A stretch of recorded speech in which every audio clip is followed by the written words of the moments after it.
Hello and welcome back to Art Masters with me, Mrs. Portilla. Today we'll be working with pop artist or popular art artist, Roy Lichtenstein. Now what he liked to do is he liked to create dots. He would actually use a stencil with dots and paint over it to make very interesting backgrounds. So if you look behind me at his art here, you'll see he used dots for his background. He was also a commercial artist, which means he created art to be used in magazines and posters and other print. And when you're doing art for print and commercial, you want it to be very bold and bright. A lot of times there's a lot of contrast. The shapes should be interesting and filling up the space, and the colors and maybe some patterns. So today we'll be doing our still life, which is an arrangement of non-living items, just like ice cream. We'll be doing an ice cream sundae using negative space and positive space, and we'll be using bright, bold colors. So go ahead and get your supplies and we'll get started.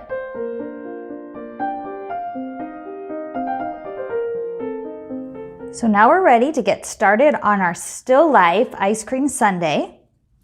We're going to grab our long strip of black paper and our scissors, and we can set everything else aside for the moment. So we're going to do our ice cream dish, but first we need to get this black paper into 2 strips. So I'm going to pinch and fold.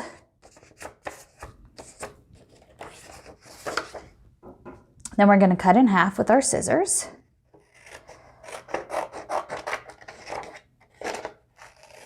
And we're not getting rid of any scraps, so we're keeping this other half of the paper and setting it aside.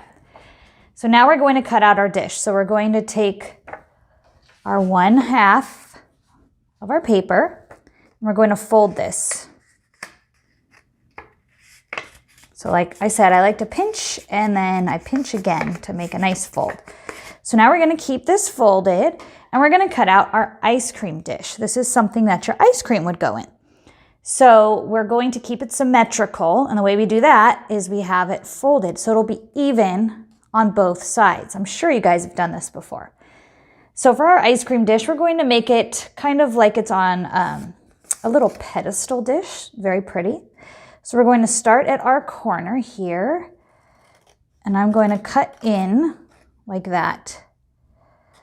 Then I'm going to go up at a little bit of a curve, not too much. And then we want the main part of our dish to be nice and wide, and then I'm just going to curve it up at the end. Yours doesn't have to be exactly like mine, but I'm giving you an idea. And we want to keep our scraps just in case. So now I have my dish. I'm going to unfold it, and you could see my dish. So go ahead. So now you should have your dish, your ice cream dish, cut out and unfolded. Grab your dotted paper. So remember, Roy Lichtenstein, he did these dots in all of his pop art. So we're going to use it in our art today, in our still life. So I'm going to flip it over, and we're going to trace.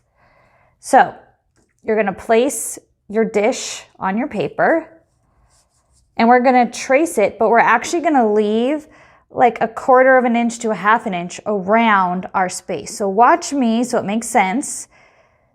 So I'm not going right up against it. I'm tracing the outline, leaving like about 1/2 to 1/4 of an inch. Okay, and now for the most important part, we're going to draw our ice cream shape. So you could do 1 giant scoop, or we could do a couple of big scoops. Okay, so we're going to draw our dish and our scoops, leaving space around our dish, which apparently I didn't do a good job, so I'm going to Make that a little bit better.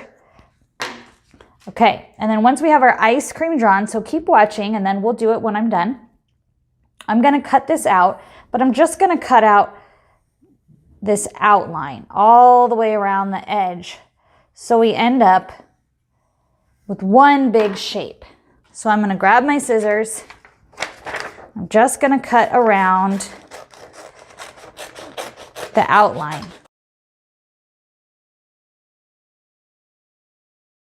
I cut that all the way out. I'm going to have a shape and I'm going to keep the negative space. So go ahead and draw around your dish, leaving space, and then add your scoops and then just cut around the outer line of your dotted paper. Great job. So now you should have your ice cream dish, your ice cream sundae out of the dotted paper, and you want to keep your negative space here. So we're going to grab our red paper, just set aside all of your scraps, and we're going to glue down our shapes and we're going to overlap them. So this is where balance of your drawing comes into play. So you could put it right in the center, you could put it off center, you could leave negative space. So what you're looking at is you're looking at the positive and the negative space and how they relate to each other. So I'm going to put mine a little bit off center and leave a little space at the bottom. And then I'm going to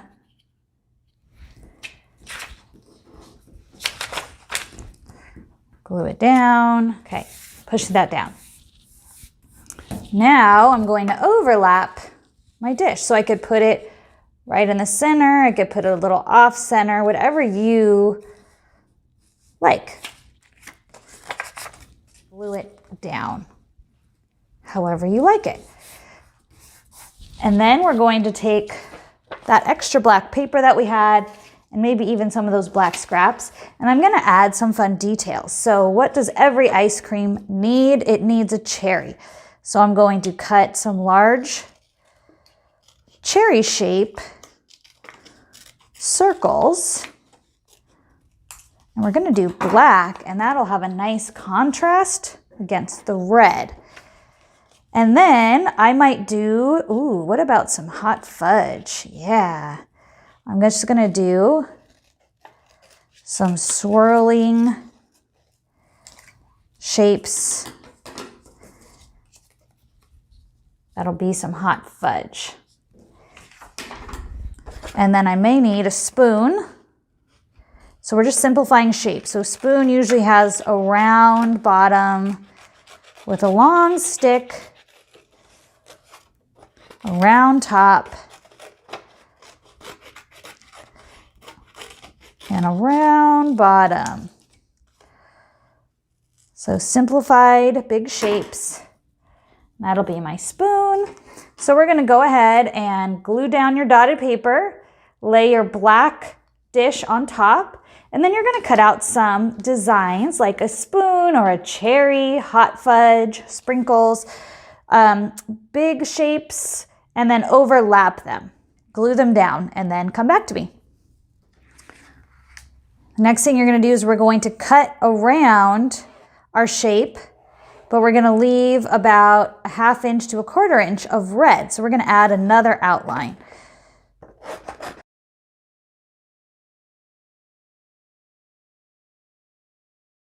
And then when we're done cutting it out, leaving some space, we're going to save our negative space, and then we're going to glue it on the black paper. So go ahead and cut out around your shape, leaving a little bit of red popping out, and save that negative space cutout. With your cutout shape, it should look something like this. You should be able to see some red. Now is the fun part where we're going to arrange our shapes on our background. So arrange means I'm not gluing them yet. I'm just going to place them and see what I think. So I'm going to put this off centered, and then this is where your negative space can come into play. I'm actually going to cut my negative space, and then I may put it around here. I may put it up here.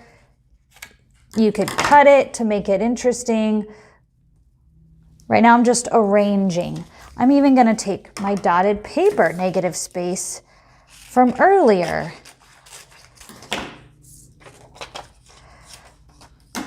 See how I'm kind of placing it, eyeballing it, seeing how I feel, moving it around. You could even cut deeper into your negative space if you think that's going to create a more interesting shape.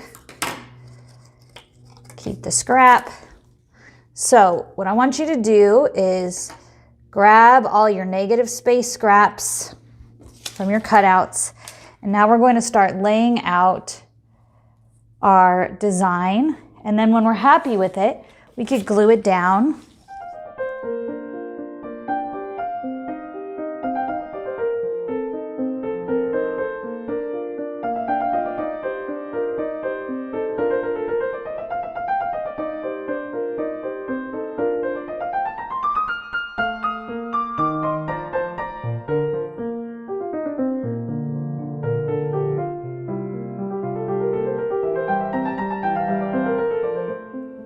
So once you think you have your arrangement down, go ahead and glue everything down.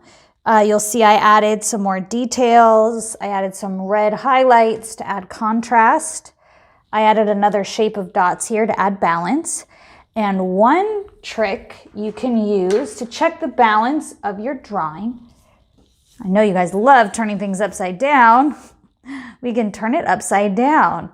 And if it still looks interesting to you, that means you did a good job with balance. If you see there's a lot of space left, I kind of had some space left here, go ahead and add some more details. Cut out some shapes with your dotted paper or your red, and then go ahead and turn it back over and check your balance, contrast. Notice your negative space and keep it an interesting graphic pop art. So thank you for joining me today and doing our still life pop art or popular culture art. I hope that you really enjoyed doing your work and that you can now look at your work and notice where you used your negative space, how you have bright contrast, and how everything is balanced. And maybe you even turned your art upside down to make sure it was balanced right side up and upside down. So we hope that you enjoyed yourself, and we will see you next time on Art Masters.